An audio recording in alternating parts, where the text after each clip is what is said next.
Jyotirgamaya Mrityurma Amritangamaya. Om Shanti Shanti Shanti. Om, lead us from the unreal to the real. Lead us from darkness to light. Lead us from death to immortality. Om, peace, peace, peace.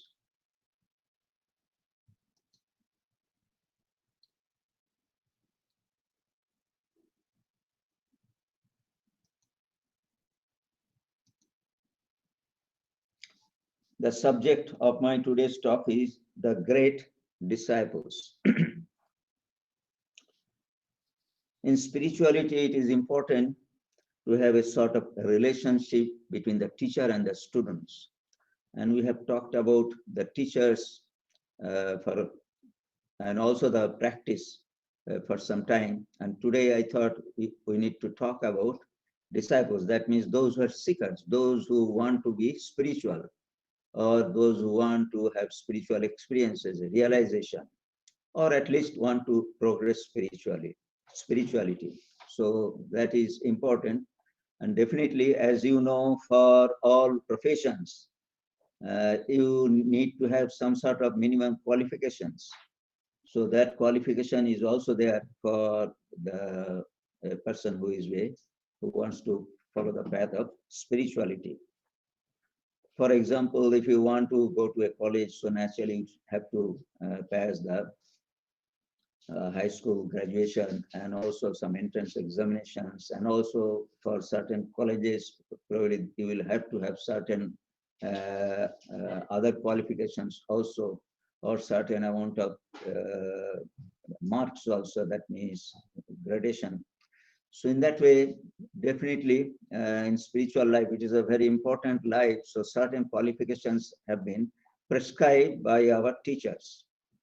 Teachers, in a sense, that means those who have trained or have important spiritual knowledge to seekers. And in ancient times, in Vedic times, we see that there were teachers, there are different schools in forests mostly, and students used to go approach there, and the teacher used to ask their qualifications. That means he used to have, in ancient times, actually it was very important to know the lineage. Lineage means, that means from which family do you come, father's name, or to which lineage your father belonged. So all those details they used to ask. And when the teacher used to be satisfied, then he used to admit that.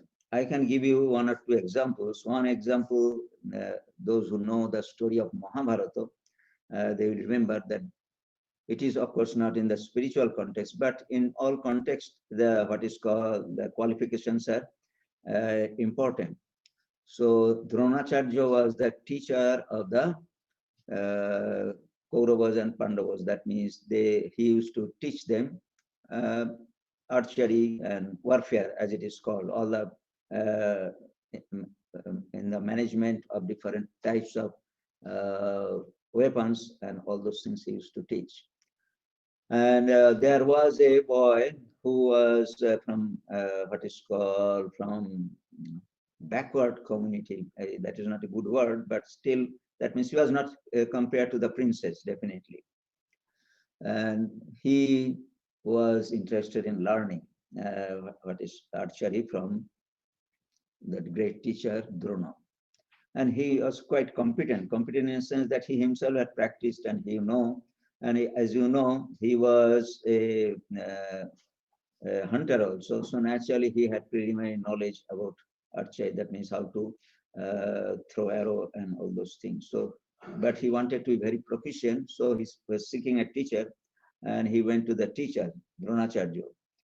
So when Dronacharya asked from where you are coming, what is your background, who is your father, so he came to know that he comes to a Nishada, as it is called. Nishada means, that means community of hunters. They are in the lower scale in the caste system that used to be practiced in those days. He said that, well, I only teach princes. I do not really admit students from other communities. So Ekalabha was very much disappointed. Of course, later on, that story actually had other turns also. That is a different story. But point is that it was very important to have certain qualifications that the teachers used to check before admitting students. And in later time, as we see that teachers standardize those qualifications because many students used to come and they wanted to learn. So if somebody knows that, well, these are the qualifications that I have to have, then it becomes easy for the student to approach. That means he knows from beforehand that, well, I do not have this qualification, so I need not waste my time going to this teacher or that teacher. So in that way, it was standardized. And when the books, Prakarana Grantha as it is called, that means books, a sort of handbook of spirituality, were started coming up, we see that they standardize that procedure, how one should qualify, one should train oneself to become a student. So from those, we know that there is definitely a set of set of qualifications which is necessary to become a student or disciple. So in we find that in Vedanta books, especially, from the very beginning, they will just tell you that these are the qualifications. That means who are qualified to practice Vedanta. So in that way, in Vedanta Saro, then there is this first deal of discrimination, that book, and then Upadeshahasri. These are the very well-known books of spirituality, and there we'll find that at the beginning, Prakarana Grantha, that means gives a gist of the contents. First is the who is qualified to pursue this life, and what are the teachings, and what will be the results, and all those things are delineated at the very beginning. So there we find that they have precisely given a description of the qualifications. So first is that a student has to be very intelligent. That means, and some sort of preliminary knowledge of scriptures are important. So if somebody wants to study Vedanta, so naturally a study of Upanishads in one's own way, it is important to have. Or Bhagavad Gita also is a good book of Vedanta and spirituality in general, that also one should have read. Read in a sense, that means what is the contents they should know and what is the goal. And definitely there are also different practices I mentioned. They should be familiar with them. Familiar in a sense, he might have practiced to some extent to the best of his ability, and also he knows what he needs to do. That is the purpose of what is called learning the scriptures. Of course, scriptures, he is coming to become a student, so naturally he will be taught thoroughly, but still some preliminary knowledge is important. That means you know where you are going and what will be taught. Then there should be, for spiritual pursuit, another qualification is that one should have the power of discrimination. What is real and what is unreal? Reality as such, we generally believe that what we see through our senses, what we feel through our senses, actually is real. But in spirituality, reality is different. It is just opposite. That means we do not know what is real. And what you see, what you feel real is unreal. So that understanding should be there. And one should know that what you perceive through the senses need to be overcome. And we have to reach to the goal of reality, which is really hidden. So that is what is called discrimination. That conviction, that means you have to have basic understanding that what you feel and what you see and what is around really not permanent. That means you have to seek something which is permanent. And that can come by exercise of little bit intelligence. That means what we see today, it does not remain tomorrow. And also people are dying, they are not immortal. So by our observation, we can figure out that, well, everything is evanescent. That means they actually do not last long. So naturally there is a hankering or longing to figure out if there is anything which is really permanent, which will not really pass into oblivion. So that type of discrimination, power of discrimination, that means seeking for that reality is important. Then, of course, one should have the aversion for the enjoyment of fruits here and hereafter. Fruits means we know if we do something, we get result. If we work, naturally we get money, and with money you can buy things, you can enjoy food and other sorts of entertainment, enjoyments, and all those things are available. And if you have that type of desire that you want to enjoy the life, probably you want to reside in a very beautiful place, or you to have a beautiful family, good family, and also you feel that you have to have a good reputation as a person in your profession, or as a person in general. So these are the common desires that human beings have. So it is quite acceptable in our day-to-day life that one should have certain amount of goal in life, and we pursue that. But the point here is that that type of goal is really, again, impermanent. That means if you become a very famous man, so naturally behind you there will be a lot of criticism, or people will try to put you down, and that type of thing is always there, that we can see almost every day.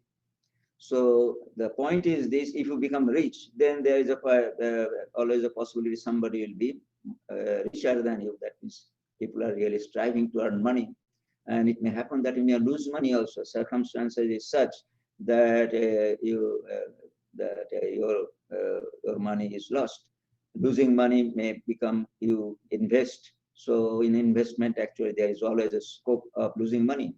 And also there is always possibility of what is called in olden, nowadays of course it is not that common, but in olden days it was very common that there were robbers who used to rob the money. And sometimes even the kings, that means government also will impose something or extract the money from you for its own purposes. It may happen like that.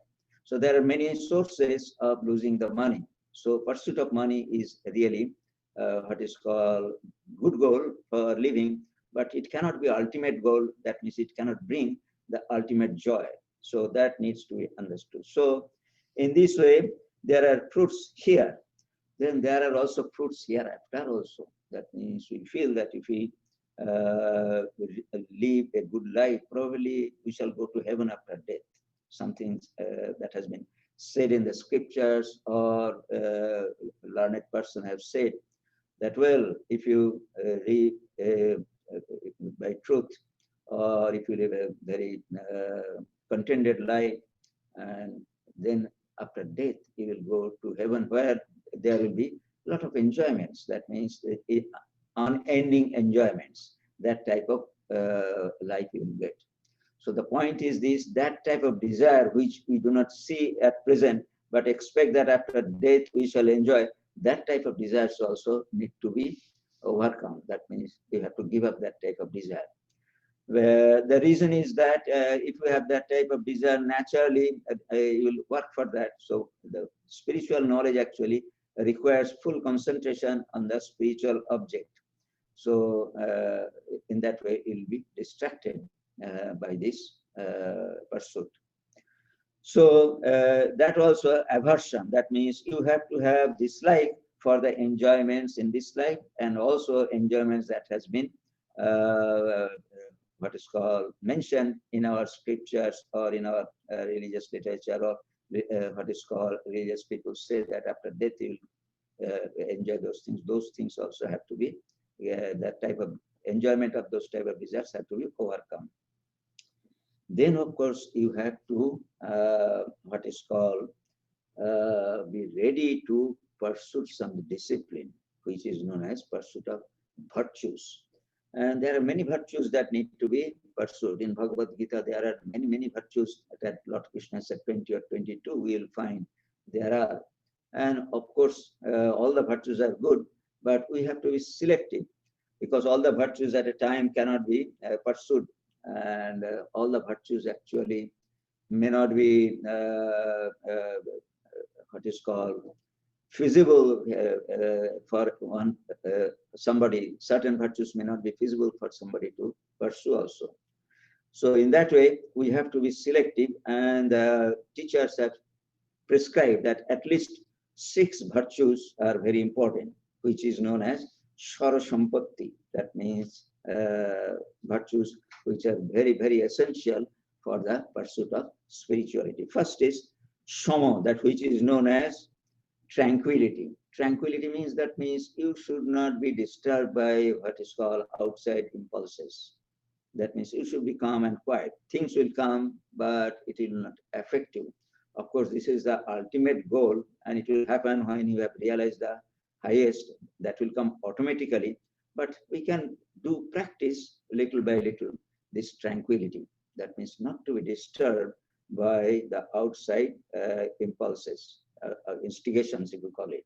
So in that way, that tranquility needs to be practiced under all circumstances. So this can be practiced in this way by seeing the imperfection. Imperfection means there are temptations, and temptations, the imperfection of the temptations also by our discrimination we can figure out. And in that way, you can stop in pursuing that, or by stopping actually, we earn tranquility. So in that way, the object is to practice tranquility under any circumstances. Second is that Dhammo, as it is called, self-control. So detaching mind from external objects, that is a very important practice. We have our senses, and when we are awake, when our eyes are open, our ears are open, so naturally we are having inputs from different sources. So that is one thing in our waking state. And also, if you close your eyes, also in the mind, also you'll find that we have different thoughts, and those thoughts are also distracting. That means it takes away what is called the tranquility of the mind. So we have to, in that area also, that means when we are not physically being distracted, so the mental distraction also need to be controlled. So that also can be done by thinking the what is called the imperfection or its limitation, the thoughts. That means suppose I start thinking what has happened in the past. That means probably I enjoyed something, visiting somebody, or I achieved something in the past, but it is useless to think about that now, because I'm not in that position of enjoying that now. So what has happened is happened. And there are many bad things also that might happen, that may also may disturb us. But we can just think by discrimination that, well, those things have happened and happened. What is past is past. It is not happening now. It is not. It should not disturb me now. So in that way, we have to apply our reasoning to get rid of those disturbances which are coming from outside and which are possibly which are always coming, and there is always a possibility of getting disturbed by them. That also have to be taken care of in the mind. Then, of course, Uparati, mind should not react on outside stimuli. That is, of course, Shama and Dhamma. If it is practiced well, Uparati will automatically come. That means our mind will be so controlled by ourselves, by our own will, that we know that this is the disturbance that is coming from outside, this is the thing that is coming from inside, and definitely we can keep our what is called poise, as it is called, ourselves. So that is the beginning of the what is called spirituality. That means mental poise. Then there is the titiksha, endurance. Endurance, it is very important, because in spiritual life there is always, or in our life there is always extreme things happen. That means sorrows are there. That somebody suddenly passes away. So naturally we feel very much disturbed. And also there is occasion when things happen which is beyond joy. If you get a lottery, so naturally there is a terrible joy. So all those extremes are actually not good for spiritual life. So, and also day to day, today just at the beginning, somebody asked whether we are having too much warm weather here. So we have to endure that. That means, yes, warm cold weather, all those things are passing. We don't have any control over them. So naturally, we have to endure them to the best of our ability. Nowadays, of course, from this area, that means from physical endurance, is very easy to achieve. That means you can have a controlled atmosphere, controlled weather, and as I am sitting in an air-conditioned room. So in that way, we can do that. But definitely, in ancient times, just think about 100 years ago, people had to endure those things. That means they had to get some shade or keep themselves out of the hot sun, or when it is cold, to get out, have some fire and all those things. So they have to take care in that way. So point is that you should not be disturbed by extreme situations. That is called titiksha.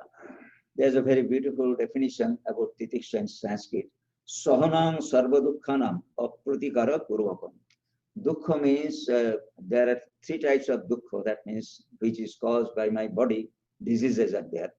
Then some people may hurt me. That is also another type of people or animal or insect. They are also outside objects also can hurt me. In that way, that may bring dukkha. That means sorrow. And also calamities are there, natural calamities.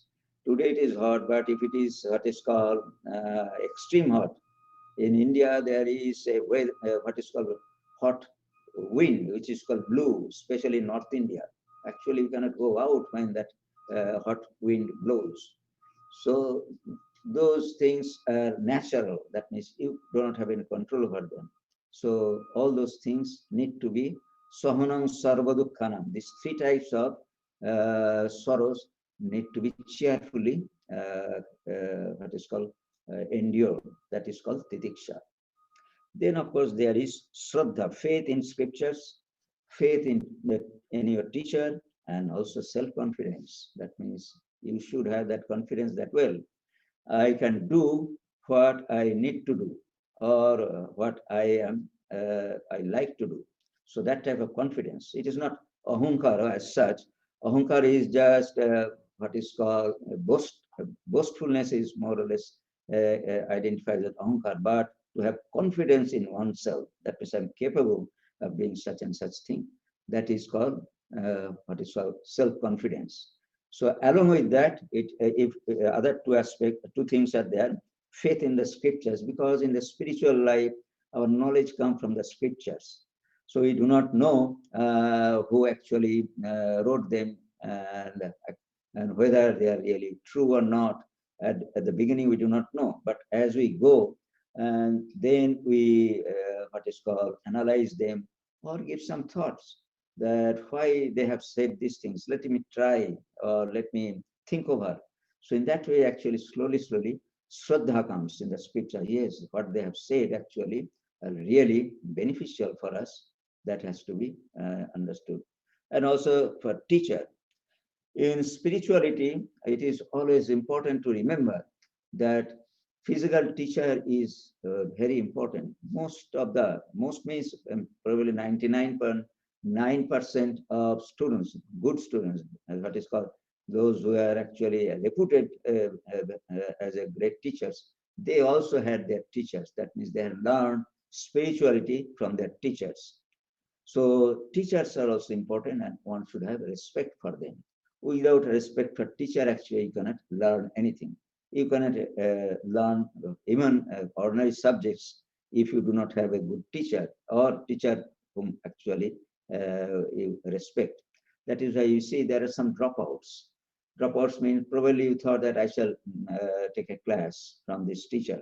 Then you found that probably the teacher, you do not understand the teacher, the way he is teaching, or probably his language and other things also not comprehensible to you.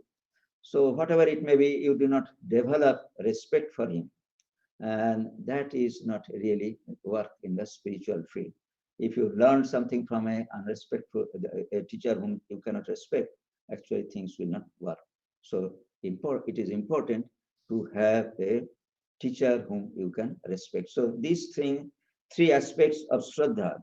Shraddha actually is a very difficult word.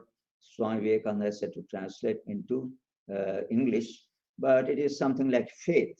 Faith in your teacher, faith in your scriptures, faith in yourself, self-confidence. These comprise the word Shraddha. That means respect. Then, of course, mumukshuttam. And then, of course, what is called mumukshuttam. That means longing for liberation. That is very important. Otherwise, actually, spiritual life is not really worth pursuing. If you do not have longing for liberation, if you utilize your spiritual practices for material pursuit or material gain, actually, you probably will be a fake spiritual person. That means probably they have taken the garb of a spirituality, probably to earn money or to earn reputation or to have what is called big property or whatever, big scholarship, and all those things may come.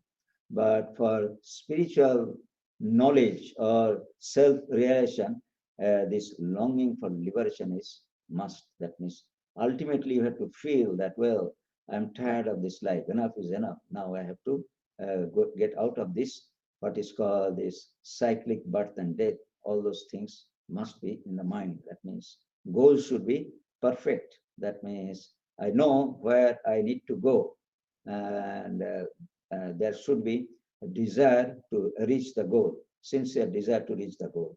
So that is called mumukshuttam. And different teachers have said in different ways how to develop mumukshuttam. Probably it might come out of shock also. Spiritual life itself, there is a great contribution of shock. Shock means it is not what is called, it is not wish that you come to spirituality because of shock in life. Probably you lose money, always some dear and near one. So that shock actually turns the mind to spirituality. It happens like that. But that is not a very desirable.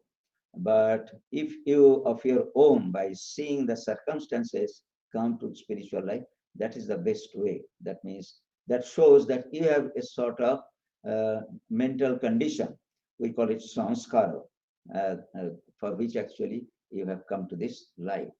That probably you have done something previous in previous lives, has done spiritual practice, but now that sanskara is really trying to come out. So then actually you enter into spiritual life. That is very good. That means, of course, that's a very advanced stage, but even what is called in a preliminary stage also, what is called understanding of the mumukshuttam is very important. That means it should take us to the liberation from the cycle of birth and death. So there are many teachers. As I told you, there are many books. Shankaracharya himself has written many books. That means starting from just 7 verses or probably 1 verse. There is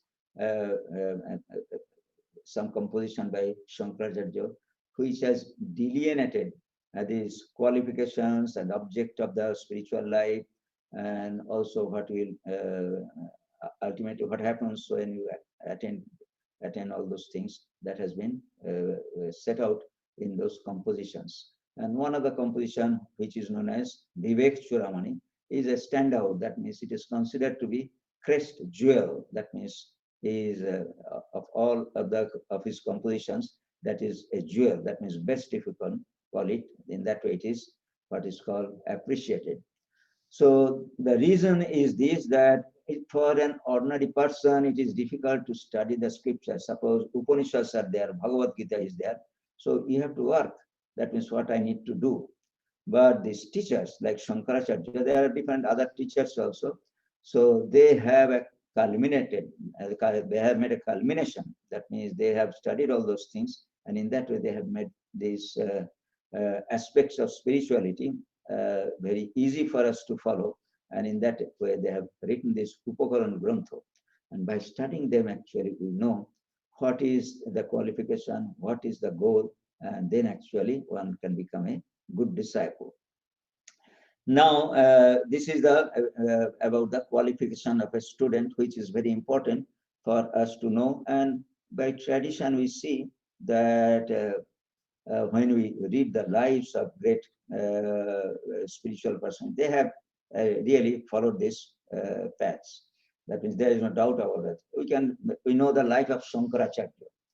Shankaracharya, as you know, he is a prodigy. That means he had the sanskara, that is called, from the very birth, that he want to have the highest realization. So it is said that he studied the scriptures. That is the first thing that one had access to. But studying the scriptures means he was so proficient that it is said by within 8 years of his life, 8th year of his life, he studied all the scriptures. That means he became very much conversant with the content of the scriptures. Then he wanted to have a teacher because in the scriptures it had been said, and also he himself found that by reading actually you cannot have the self-realization. So you need somebody to initiate into the practice. So he started looking for a teacher, and he came to know that there is a great teacher in the northern part of India. He was born in the southern part of India, near the southern tip of India, if you call it. And in the middle part, there is a river called Narmada. And on the bank of the Narmada, there was a teacher. He had heard that he can really teach the practices. So he set out from his place, walked. That means a young boy actually walked, although in those days there is no bus service or air service or train service. So one had to walk or take the help of what is called cart or horse or something like that. But he had to walk. So he started walking and ultimately reached the destination. Reached in a sense that means he had to find out the ways and directions from the people from village to village. In that way, actually, it was a very arduous journey. And when he reached that teacher's place, he heard that the teacher has passed away. That means or not exactly passed away, he has stopped teaching. So that was a disappointment for him. But he said that he had his own disciple, that the teacher has a disciple who was really helpful. And ultimately, he taught him. And it is said that he was so efficient or such a good candidate that within 3 or 4 days, actually, he had the highest realization. That means that initiation.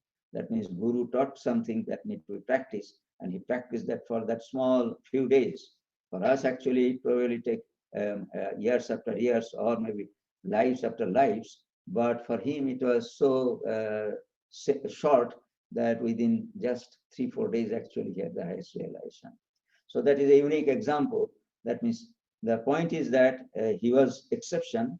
He was an exception, but definitely the steps are really important. That means you have to go through the scriptures and go to the teacher and then do the practice. Then actually you get the result. So these are the steps.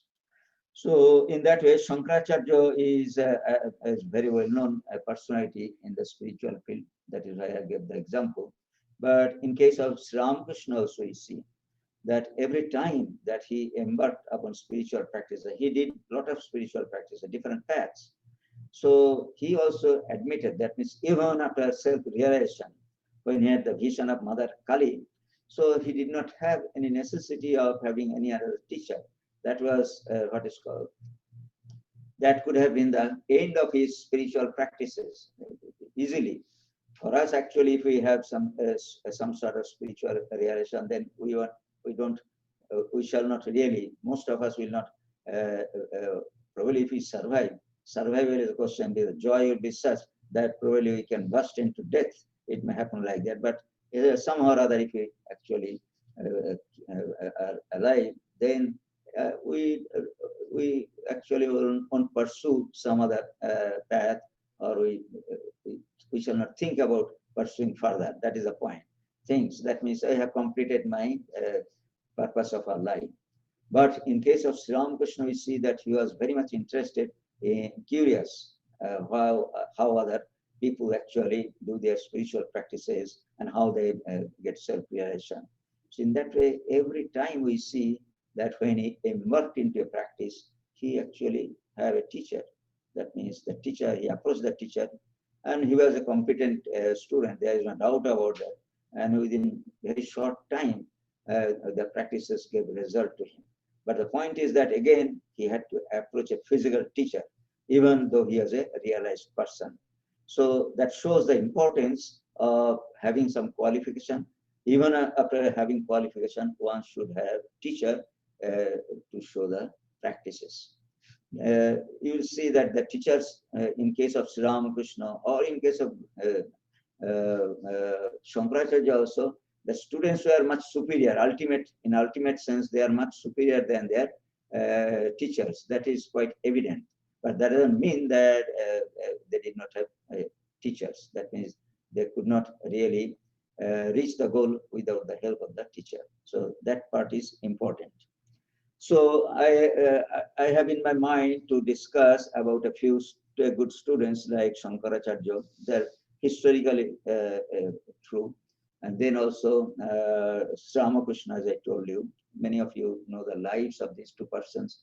Also, there are very celebrated students, and also in what way actually they got the teacher and how actually they did spiritual practice. That will be very enlightening for this, for our, or that will be very inspiring for us to follow.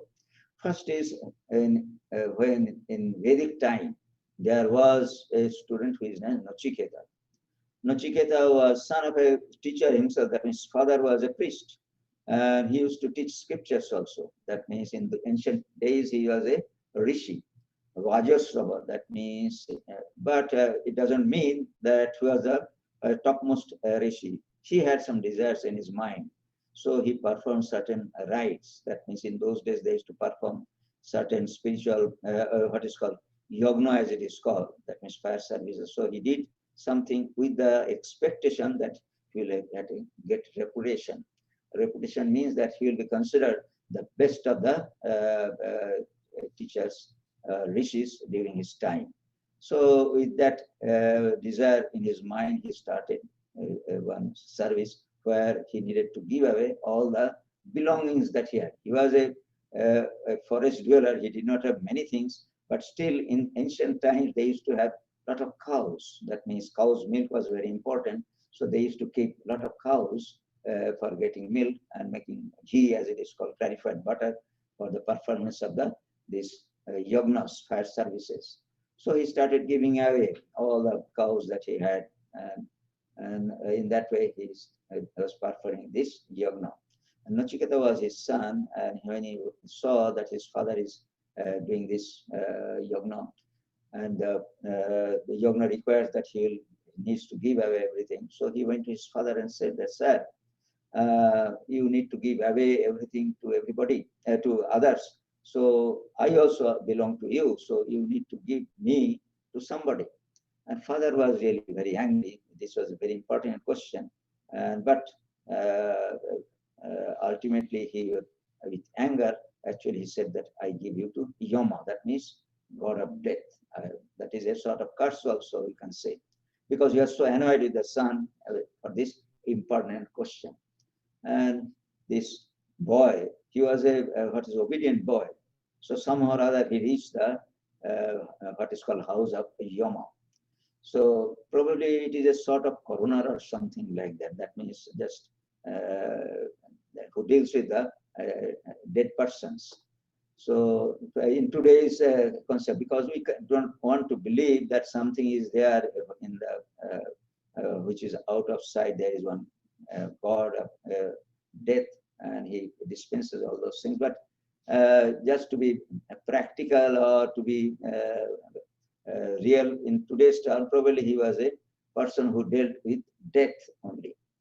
So he went there and asked Yama. And now the story says that that person, that means Yama, was out of town. And he had some call from somewhere. So he was attending that out of town for 3 days. And Nachiketa,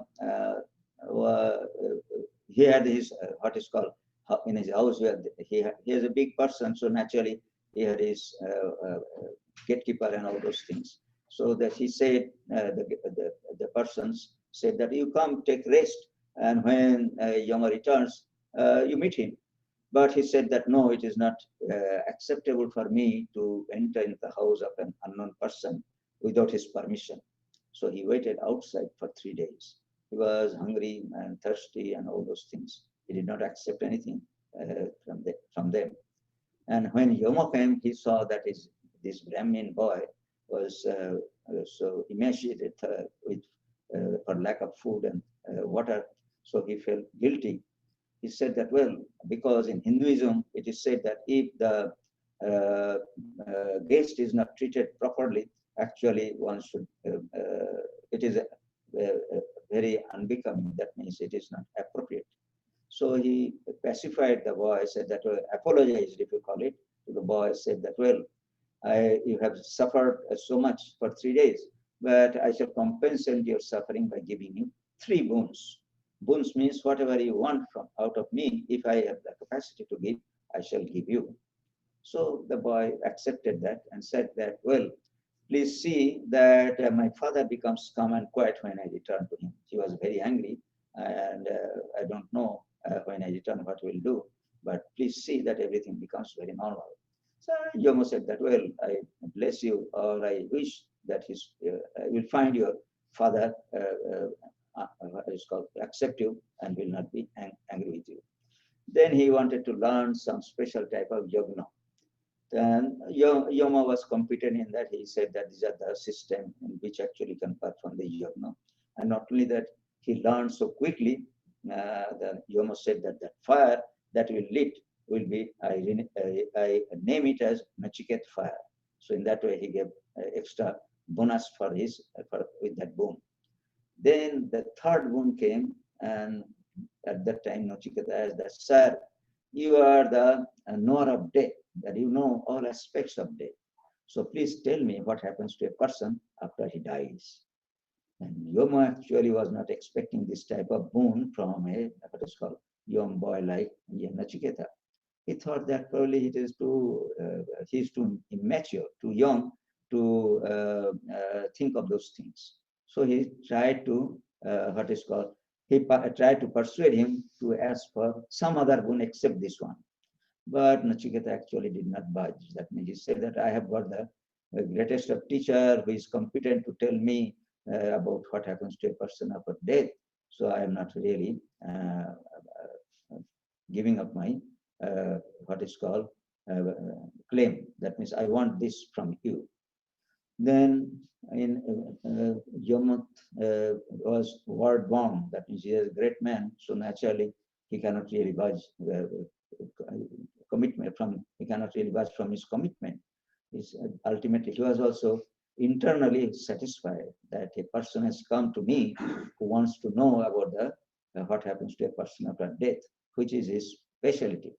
Then we see actually he taught all the intricacies about death and how actually one can overcome death. That means by self-realization.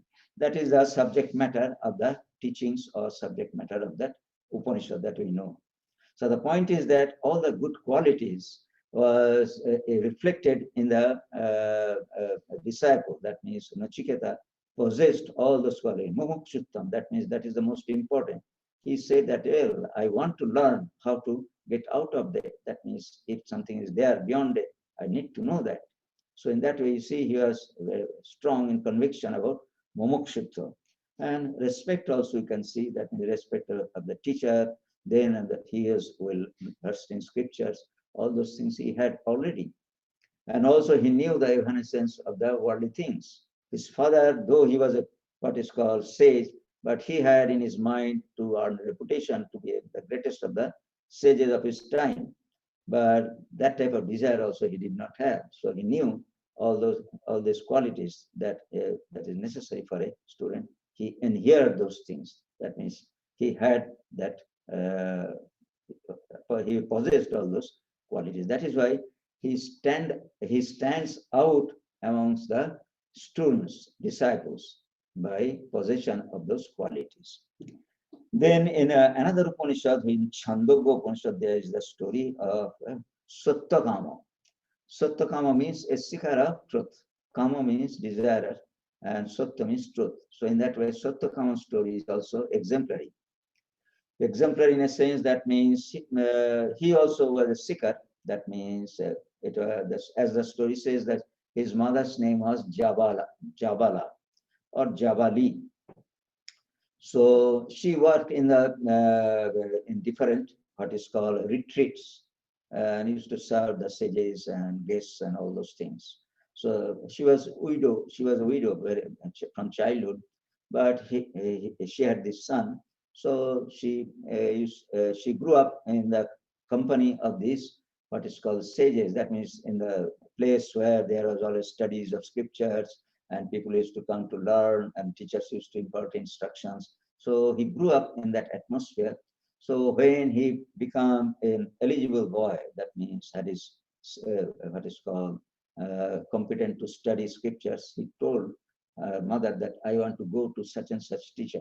His teacher's name was Gautama, who was a very reputed teacher for scriptures.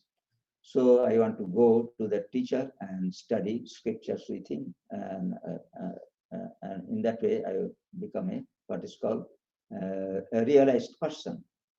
So the mother actually understood that because of this situation and circumstance in which actually he grew up, it is quite normal for him to seek God or become proficient in scriptures and seek a teacher also. So she understood and said, well, you go and become a good sage.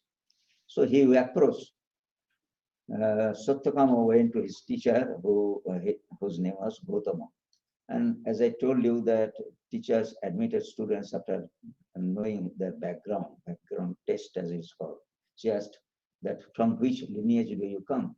Lineage means in India, everybody has a lineage. Lineage means they can trace their what is called ancestry from a rishi, that means from a great sage, ancient sage, like Bhargava, then what is called Vatsayan. So in that way, there are many, many sages who actually, whose progeny we can say claim.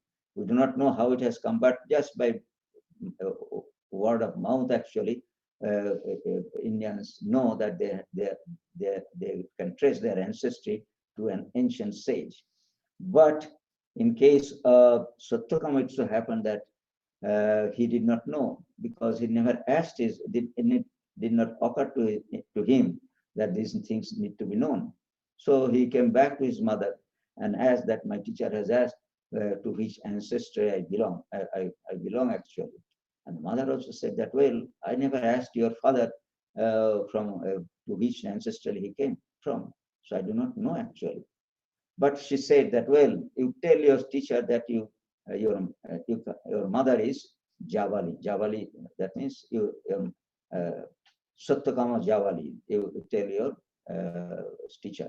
So he returned to his teacher and expressed to him that, well, my mother had told that my mother is Javali, and that will be enough for me to be admitted to your school. And the teacher was really very much impressed, because truthful. That means, though truthful in a sense, that means he did not know, he did not really what is called fabricate any his ancestry. That would have been what is called a wrong thing. But he was so confident and respectful to his mother that he said that my mother has said that I belong to Javali. I'm son of Javali.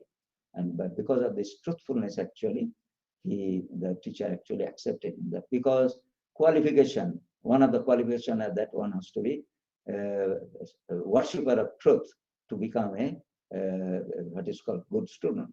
Without truthfulness, actually, one cannot have self-realization. That Shamadama, actually, it falls into that category. So in that way, these ancient two students are really very much highlighted from the how good students they were. Circumstances, that means you can see the circumstances when the spirit of mumukshutvam, that means self-realization, comes to us, nothing actually can be an obstruction. If you lack something, you surely lack something. The point is that if you are fully competent, naturally there will be no obstacle for your self-realization. Probably you will not require even a teacher also, because you are so competent. In case of Buddha, actually, see, it happened like that. he actually rejected his teachers. That means he found that teachers are really not competent teachers. So he started practicing himself. And he started, as you know, from control of the mind. He knew from the scriptures, and he was successful. That means he had the highest realization, nirvana, by his practice. So that is very rare, but still it is possible. So in these cases, we see that these students had that, what is called, they exemplify these qualifications which are necessary to become a good student. Now, today I thought that I shall tell you about one of the great students of Sri Ramakrishna. His name is Ramakrishna. I think his picture is here. Yes, his picture is, yes, there, just at the entrance of our assembly room on the left side, I see the picture. I'm talking from the assembly room. So he is considered to be one of the best students, though we know about Swami Vivekananda, Swami Brahmananda, and they are very stalwarts. But from the point of view of service to the guru, teacher, he actually stands out. That means even Swami Vivekananda has admitted that. And he was a young boy, studied in the school, and ultimately he was a seeker, went to the Brahma Samaj, and then he and his cousin, Swami Saradananda, Sharat and Shoshi. Shoshi he was his pre-monastic name.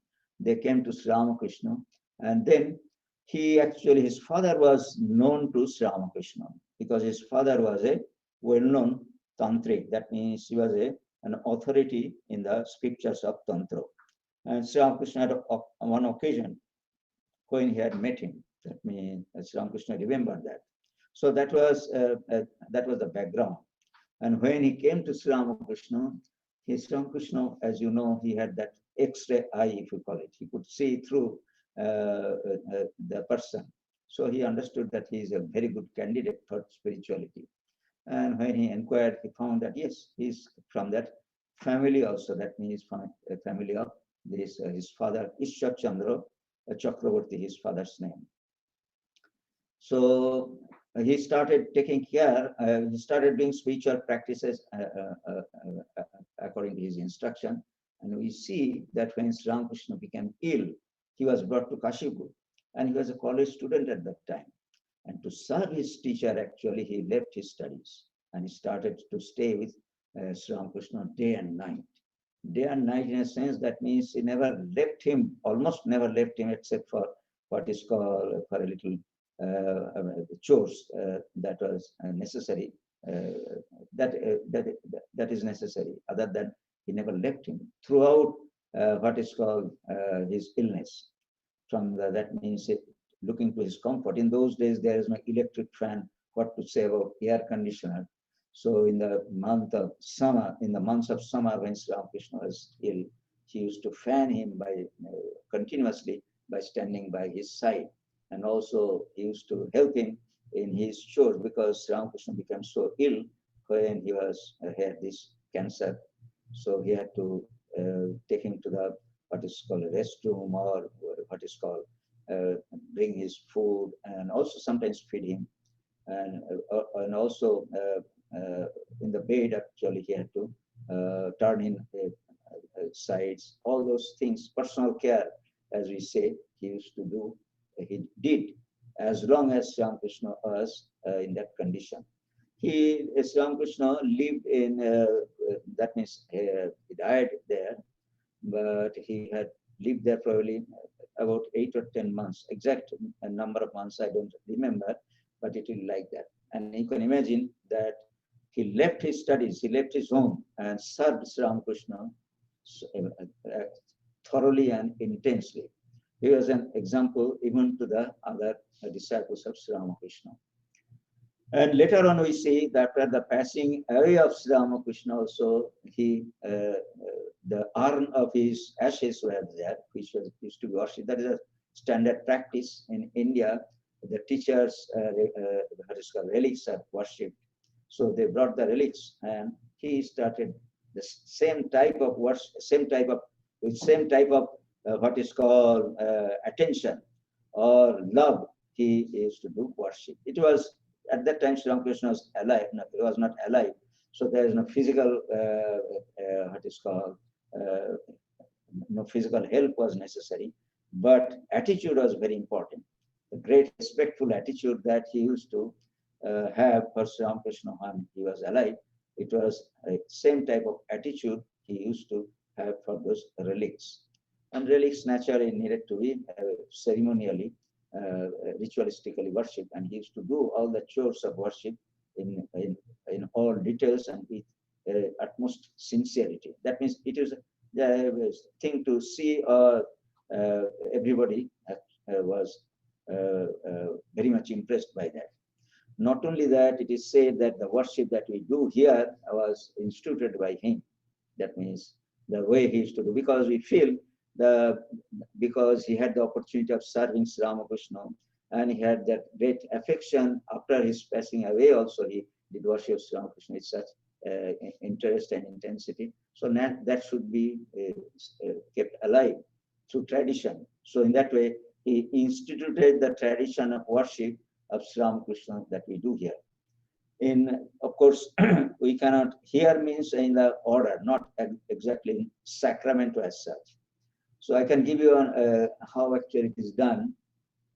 Ritualistic worships are done, but there is also another aspect which many people do not see or do not know, that Sri Ramakrishna has in all places where the ceremonial worship is done, he has a bedroom also. That means as if he lived there. That means at night he goes there and takes rest, and he comes what is called in the shrine to give darshan, as it is called, just to have audience with the devotees. But he lives in that room. So that room is kept just like there used to be during his time. That means pillows and bed cover and mosquito curtain and a picture of Sri Ramakrishna as if is lying there. In that way, it is maintained, and in the same spirit that Ramakrishna used to do, that is what is called enacted, if you call it. So in that way, the tradition has come down. That is the important part. So he is a remarkable disciple. That means he had these qualifications. He was otherwise also other qualifications, that he was a very learned. That means afterwards we see that when Swami Vivekananda returned from India, from USA to India, he deputed him to Madras, that means in Chennai, to start a center. Then, because he had to be obedient to the what is called the leader of the group, so he obediently followed him. That means giving up this worship service or transferring the services to other monks. He actually left for preaching and went to Madras. And there also he instituted the worship service the way he used to do in what is called in Varanagar. So that we see that he continued. The point is this, afterwards he had to give talks and all those things, and also teach students. So he was proficient in scriptures also, in Sanskrit scholar. That may, of course, it is said that in his college days, he was fond of mathematics. That means he used to learn mathematics, and there are instances when young boys used to go to him to learn mathematics also, because he knew mathematics very well. He had an interest in mathematics. But he was definitely a scholar of scriptures also. And in that way, he composed verses in Sanskrit and taught Sanskrit. That was there. And in the new chore also, in new responsibility also, he established in firm footing the teachings of Vedanta, not only in Madras, but in other parts of southern India, starting from Mumbai, then what is called in Bangalore, and also in many places of Kerala, he did that. Not only that, he came to Rangoon also. He went there. In that way, he preached. The point is that in our time, it is very contemporaneous. That means how a great disciple lived and set an example we see in the life of Swami Ramakrishna. Yesterday was his birthday. We celebrated it with some special offering. Then we see in the life of Sri Ramakrishna, there are householder disciples also. Probably if you say a standout householder disciple, you may say Grish Chandra Ghosh might be one. But he is not really very exemplary from the point of view of discipleship, because his success was from the grace of Sri Ramakrishna. But if you see from the point of view of qualifications, skills, one or two householder disciples also we can mention. Especially I have in my mind one couple. They were, the name of the gentleman was, the devotee was Navagopal, and wife's name was Nistarini. They were exemplary, what is called, husband and wife disciple of Sri Ramakrishna, both of them, which is very, very rare actually. That means it is said that if husband and wife together actually does spiritual practice in the same path, it is very, very auspicious. So in life of Sri Ramakrishna, you see that it happened, and luckily in the life of this pair, we see that it is a sort of standout example. Navagopal Ghosh, he was a well-to-do person. He used to work in a merchant's company, and he was a seeker, came to Sri Ramakrishna, and Sri Ramakrishna understood that he is a sincere person, so he gave him practices. And his wife also, the wife was third wife. Two wives actually died, and he had taken this third wife. Her name was Nistarini Devi, and she was very pious. That means Sri Ramakrishna understood not only that she became very close to Holy Mother Sarada Devi also. So after Sri Ramakrishna, during the time of Sri Ramakrishna, actually, I believe, they instituted worship in their house of Sri Ramakrishna, and later on they moved from Calcutta to Howrah, as it is on the other part of the Ganges, an area which was known as Ramakrishna-pur. Because of the name, actually, they moved to that place. And there also he established regular worship in one of his rooms. And that was started by the direct disciples. Swami Brahmananda, Swami Vivekananda, and all other disciples actually went there to establish that shrine. And it is said that Swami Vivekananda is what is called composed impromptu, what is called the salutation verse of Sri Ramakrishna there. Namaste, what is called Stapakaya Dharmasya, that couplet which we use as salutations to Sri Ramakrishna, that was composed there. And not only that, he instituted worship service for a long there. And that tradition is still continuing. That is the wonderful part.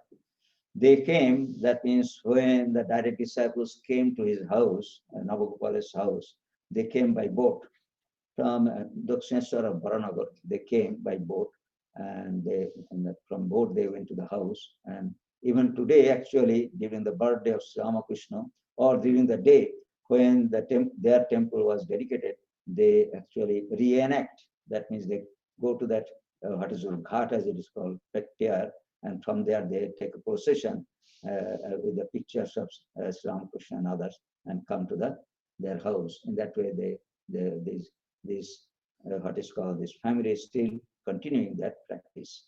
The point is this: this couple actually stand out among the devotees of Sri Ramakrishna. How actually householder in a householder situation, householder situation, one can become a good devotee. That means good disciple. That I think they have set out that example. So these are the things that I had in my mind today. That means great disciples. Of course, there are many other disciples, but in a short time, it is not possible to recount them. But it doesn't mean that they are the supreme disciples, but definitely they are worth pursuing, or they are exemplary disciples, and we can learn from their lives how to pursue spiritual practices. So we have some announcements, like we shall continue. We shall have vacation, summer vacation for a few weeks, that we shall announce when the time comes. But It will be shorter than our usual because we don't have to go anywhere. We cannot go anywhere. And also probably you also not be able to go anywhere. So naturally, it is good to have some time in spiritual thoughts that can be done by continuing the services. So Uddhava Gita we shall continue. That is on Wednesday at 7:30. Then Friday, Approximate, Ishodhananda will continue that at 6 p.m. Saturday, we shall continue Gospel of Ramakrishna. And Sunday, Ishodhananda will give a talk on what makes us resilient. And it will be just like today, it will be through Zoom as well as YouTube. So we are most welcome to take advantage of this spiritual, as I say, delivery of spirituality, home delivery of spirituality. That means you are at home, so spiritual knowledge is coming because of what is called the improvement or the gift that has science have brought to us. By sitting at your home, you get what is called spiritual food delivered. That is the most important part. So let me conclude by benediction.